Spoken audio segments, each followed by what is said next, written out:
iHeartRadio with John Pardi. Good to see you, buddy. Always good to see you guys. What the heck, man? Where you been? Like, you on the road a lot yet or no? Yeah, we've been on the road. We had a long stretch of shows. We did like 7 shows on like 10 days or something crazy, but it was like shorter sets and longer sets and a day off. And then we got a week off, and I got a couple weeks off. But we played with Brooks and Dunn Friday. That was fun. Isn't that cool? Like, you get to do stuff with like heroes. Yeah, no, it was really fun. And we played a 90-minute set. They played a 90-minute set. Kind of got to hang with Ronnie and Kix, and it was just like, and the bands hung out. Like, I don't know, it was fun. Do you feel that there is, and it makes sense, but you being the singer, and if you can't sing, the show can't go on. Like, you have to actually take care of yourself and like go to bed at a normal time. You can't really go as hard anymore, because if you do get sick, blow your voice out, party too hard, well, that's irresponsible. Like, there's a new responsibility you have to have as like CEO of John Pardi Industries. I feel like, and it's hard when you get sick. That's the worst. I mean, but you gotta be there for the people paying for the tickets. You know, even that night when we played Brooks and Dunn, I was in bed at like 11:30, and Ronnie and Kix, they started late, so they were like asking where I was. I was like, How's baby number 2? Baby number 2 is beautiful and healthy, and she's very new, like fresh. I think she's almost 2.5 weeks old. With baby number 2, is there a difference in, we've been through this once, so we can kind of figure this out again, more than the first one? Summer's way more chill with the second baby, because now she's been through it. But I describe it as like a baby in one arm and then chasing Presley, because she's like all into discovering things. She likes to climb. She's just we got her a dry erase, a little whiteboard, and she's just coloring, and so she's just learning all kinds of new stuff. Says all kinds of stuff. So the name Sienna Grace Pardi, where did that come from? Well, Summer loves Sienna. I was like, it's a minivan. She didn't care. I liked Grace. Sienna Grace sounded good together. It gets the minivan, a great minivan. That's a great minivan. It's a Toyota, okay? But it just kind of flows together. I thought Grace Pardi was a pretty name. It sounded cool, but Sienna Grace. So, you know, just keeping Summer happy, whatever she wants. How has a day in the life of John Pardi changed since 2 children are now in your life? I do stuff, but we stay home quite a bit, and it's like, I don't know. I mean, I thought I had a lot of stuff, but these kids, like, if we go anywhere, it's like we gotta pack all kinds of stuff, and it literally like takes us at least a half an hour just to get everything packed and ready to get in the car to go anywhere with the kids. And that's like a new thing. We used to be like, let's go. Yeah. You know, now it's like, oh man. Is it double time with the second kid, or is it like time and a half since you kind of already have it down? I don't know. We haven't really gone anywhere with Sienna, but it's hard because if you're by yourself, you got to wrangle Presley, and Presley's still like, she just does what she wants. She's still learning communication, and like, I mean, you can't be like, Presley, get in the car. She's not gonna. She's gonna be walking down the driveway, you know. So it's good, but we got help. You know, we got great nannies, and so everybody's taken care of, and it's nice. But we're staying home quite a bit. I'm gone. We stay home. What about the leashes on kids? You know how they have this little back and they wear a little leash. Would you ever do that? I mean, it's not a bad idea, but Yeah. I don't think it looks great. It's not on their neck, by the way. It's just on like the backpack. They got a harness. You know? Yeah. I mean, It's they're harnessed. Yeah. Yeah, I mean, but do you understand why that would be needed if you had a kid that really wanted to fly out? it's a safety thing, you know. But hey, look, I can't guarantee. You know, I don't know. I don't know if I put the kid in there. He didn't want to not guarantee. I can't guarantee one day you might see a release on Presley and Sienna when they're running around. But no, I don't know. I think it's just a full time watch right now. We're gonna play the new one, Friday Night Heartbreaker. I don't know. Talk about why you picked this song. It's a hot girl warning song. It's always been good, you know. Make sure people get their heart breaking, man. Oh, because she's like Friday night she goes out and breaks hearts. It's just a fun song. Hot girl warning. Hot girl warning. Look out. Do you feel like people know what kind of songs you like if they write one like, oh, this is a John Pardi song, we should send this to him?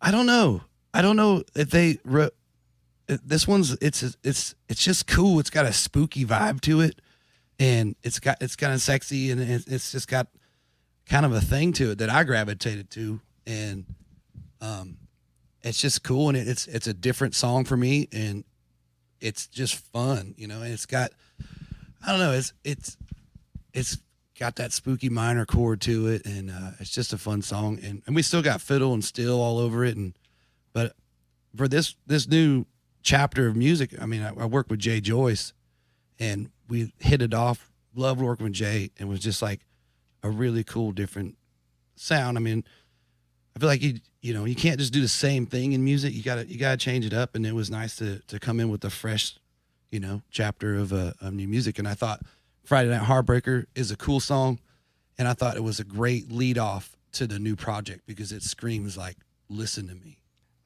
Doing a bunch of shows. I mean, you're all the way to the end of the year pretty much, right? Yeah, we got the Christmas thing now, but I love the Christmas show.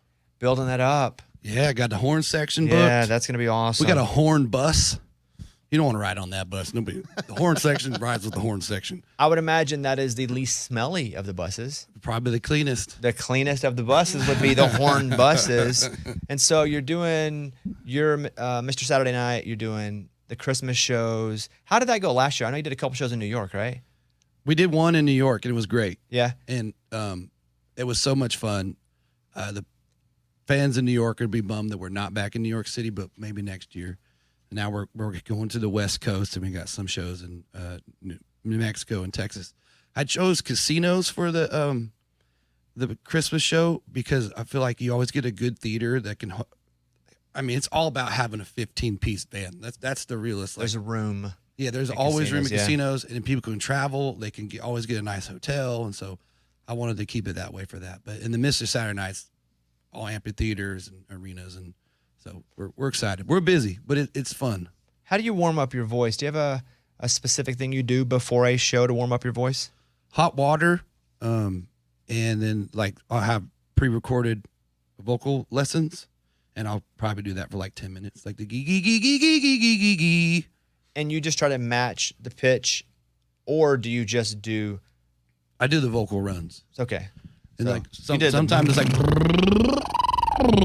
that's a good one, and then the gee gee gee gee gee gee gee or key key key key. I mean, it's so strange to people, but it really does help. If you were to go on stage without doing any sort of vocal warm up at all and have to do a 90-minute set, I'm good to go by the third song. It takes a couple songs. Yeah, by the second song, good. And sometimes we got this song called Paycheck, and it's like a hard working man song, and girls too. But we start with just me and an electric, and then rocking, and the band comes back in, and that kind of helps. It helps because it's just me and a guitar, and it's really just singing with the band. It gets louder and more energizing. So, but yeah, no, you definitely got to warm up. Do you have any music you listen to get yourself fired up before a show? Or a specific playlist that you would listen to? No, I mean, honestly, I play a lot of lo-fi on the road just because we've been in new music land, and sometimes it's just nice to hear music with no lyrics. Just you don't have to think about it. That's what lo-fi is? Yeah, it's very funky, it's cool. If you were studying, you'd put lo-fi on, or you just want to chill. And because sometimes, you guys got to listen to music all the time, and, lyrics, they give emotion and makes you think. And if you're a songwriter, you do this, blah, blah. And lo-fi is just chilling. So. Do you get recognized without the hat? Yes. And my favorite one has happened that I never thought I'd be. I just had shorts, like a polo shirt, and we were at Topgolf somewhere outside of Philadelphia. And I was like, nobody's going to know me here. And these two cute teenage girls and their mom came, follow me, and they're like, can we get a picture? I was like, wow, it just blew me away because I was just in backwards hat playing Topgolf, and I don't know. So yeah, How tall are you? 6'4". Yeah, it's hard to miss. Yeah, I mean, Jealous. I do, you know, in summer, if they follow Summer's always posting pictures of me like just wearing athletic gear or outside or something. Are you a good golfer? I'm getting better. I can par and then definitely a lot of snowmans, but I can hit the par. That'd be an 8. An I 8 don't- because it looks like a snowman. Oh, okay, Yeah. gotcha. You pick up after snowmans. If you're playing after snowmans, it's your wrong game, man. You play pickleball at all? I do not play pickleball. Because there's like 2 groups of like the artisty clubs around here, you know, that everybody plays golf or pickleball. Some do both. But like, you know, Dirks is a big pickleball guy. Yeah. Dirks is he's like what 31 flavors, whatever. Remember when Dirks was into curling? Mountain bike and then curling. Like he yes. was like the little sweeper guy. yes. He was like, they were like trying to go to the Olympics. Like him and his band were out curling. That was so funny. Like, where do you even find that in Nashville? But he's hockey. So Very much. What is your favorite song of yours of all time? of all time, it's a tough one. I mean, honestly, I think Head Over Boots is one of my favorites because One favorite. I got a lot of favorites. There's But a lot. pick There's a one. lot of. They're like, we're going to celebrate John I Pardi hate the today. one And we're going to favorite. play one song. And it can always change, but today, Head Over Boots. Head Over Boots. It's just you can dance to it. It's happy. It's about falling in love, and that's why I wrote it. When I wrote Head Over Boots, I went to a Texas dance hall, and everybody was dancing the sad music because it had the dance beat to it. But it was like she left me, and like dancing, you know. And so I was like, man, we could really use like a dancing song that's about falling in love, and like I'm Head Over Boots for you. And then that's how I came up.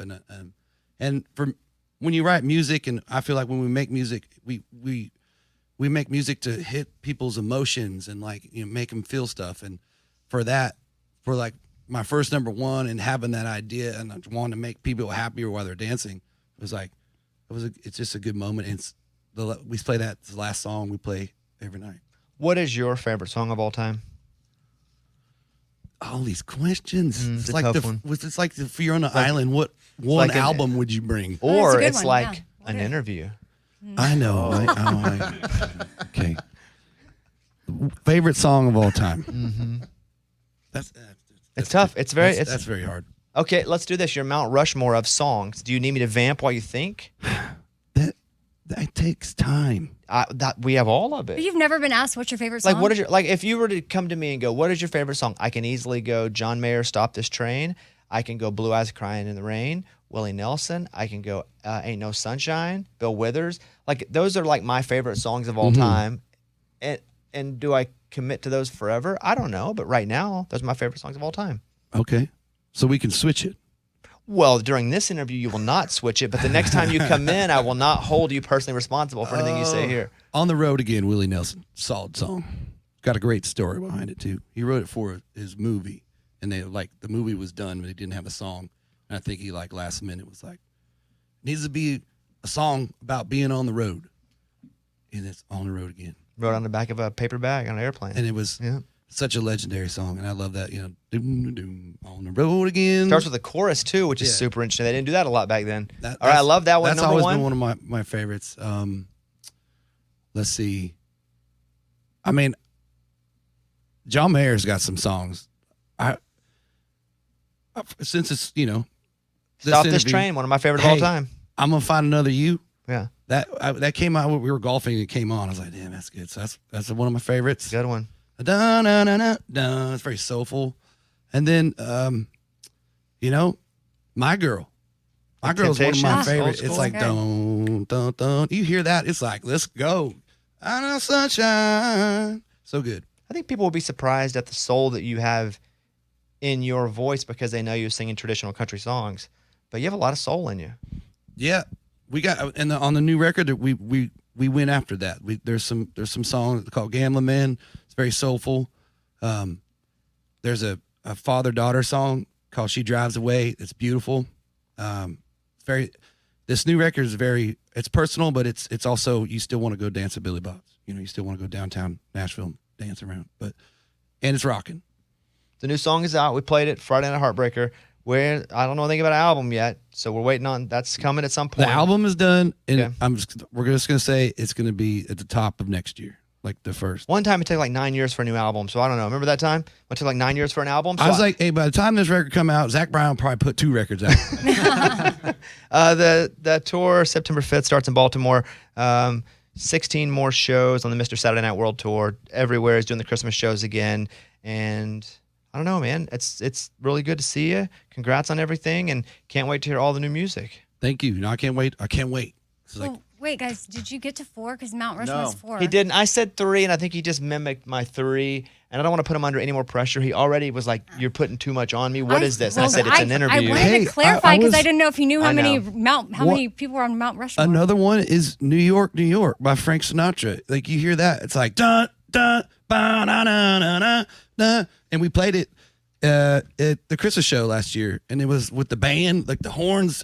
I was like, start spreading the news. It was so. Is that so fun to do something that's not that you don't do traditionally, but that you love to do on stage? Yeah. Oh, and the crowd didn't see it coming. They were like Christmas show, and we also did some of the singles, like with the horn section, because that's what we do. We'll play night shift, and the horns are going ba-da-bum, ba-da-bum, and the ones are going like grrr.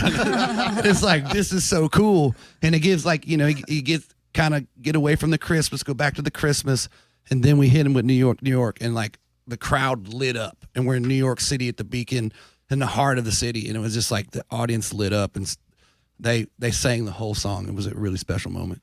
I'm happy you came in, buddy. I love you, man. I love you too. Friday Night Heartbreaker, new song. Go stream it. John Pardi, go watch him. And he'll be doing shows and all the Christmas shows. And until we see you again, my friend, there he is, John Pardi. Everybody.